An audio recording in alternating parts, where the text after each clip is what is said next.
देशात वाढत चाललेल्या अंमली पदार्थ म्हणजे ड्रग्सचा विळखा समूळ नष्ट करण्यासाठी केंद्रीय गृहमंत्री अमित शाह यांनी पुन्हा एकदा धडक निर्णय घेतलाय। नवी दिल्लीत आयोजित करण्यात आलेल्या राज्य व केंद्रशासित प्रदेशांच्या अंमली पदार्थ विरोधी टास्क फोर्स म्हणजेच ANTF प्रमुखांच्या दुसऱ्या राष्ट्रीय परिषदेत शाह यांनी ड्रग्ज फ्री इंडिया संकल्पनेचा रोडमॅप मांडत या मोहिमेला अधिक गती देण्याचा निर्धार व्यक्त केला। परिषदेमध्ये देशातील 36 राज्य आणि केंद्रशासित प्रदेशांचे ANTF प्रमुख तसंच विविध शासकीय यंत्रणांचे वरिष्ठ प्रतिनिधी सहभागी झाले होते। 16 सप्टेंबर रोजी सुरू झालेल्या आणि 2 दिवस चाललेल्या या परिषदेत राज्य व केंद्राचा समन्वय, नशामुक्तीवरील सर्वांची जबाबदारी आणि संयुक्त कारवायांचे धोरण यावर सखोल चर्चा करण्यात आली। 2047 पर्यंत भारताला विकसित राष्ट्र बनवण्याच्या मार्गावर नशामुक्त भारत हा महत्त्वाचा टप्पा आहे आणि यामुळे अंमली पदार्थांचा पुरवठा करणारी संपूर्ण साखळी नष्ट करण्यासाठी ठोस रणनीती आखण्यात आली असल्याचं शाह यांनी यावेळी सांगितलं। अमित शाह यांनी ड्रग्ज विरोधात मोठे निर्णय घेतले। यामध्ये त्यांनी गोल्डन ट्रायंगल आणि गोल्डन क्रेसेंट यासारख्या शब्दांऐवजी डेथ ट्रायंगल आणि डेथ क्रेसेंट या शब्दांचा वापर सुरू केला। हा ग्लोबली शाह यांनी ड्रग्ज सप्लाय करणाऱ्यांना मोठा इशारा ठरला। ड्रग्जवर नियंत्रण मिळवण्यासाठी सरकार सिम्स ई-पोर्टल, निदान, एनकॉर्ड पोर्टल आणि BSAG-N सारखे डेटा गोळा करत आहे आणि यात खास उपकरणांचा वापर करण्यात येतोय।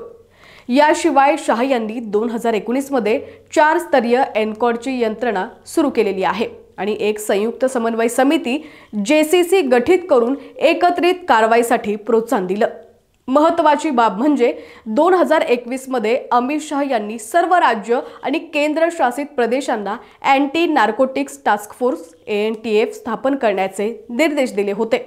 तसंच ड्रग्ज विषयाच्या मुद्द्यावर 46 देशांसोबत MOUS करार साईन करून जागतिक समन्वय साधण्याचं काम शाह यांनी केलं।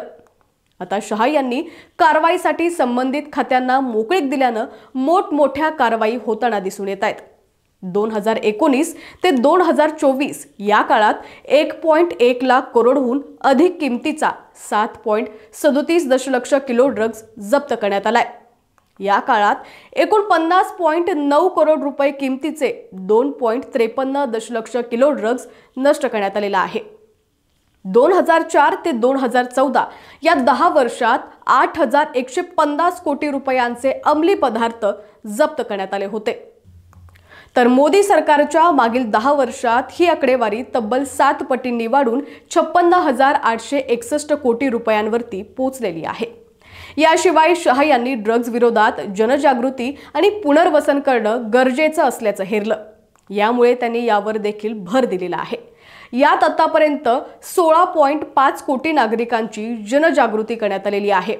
तर 27.76 लाख व्यक्तींना उपचार व पुनर्वसन करण्यात आलेलं आहे।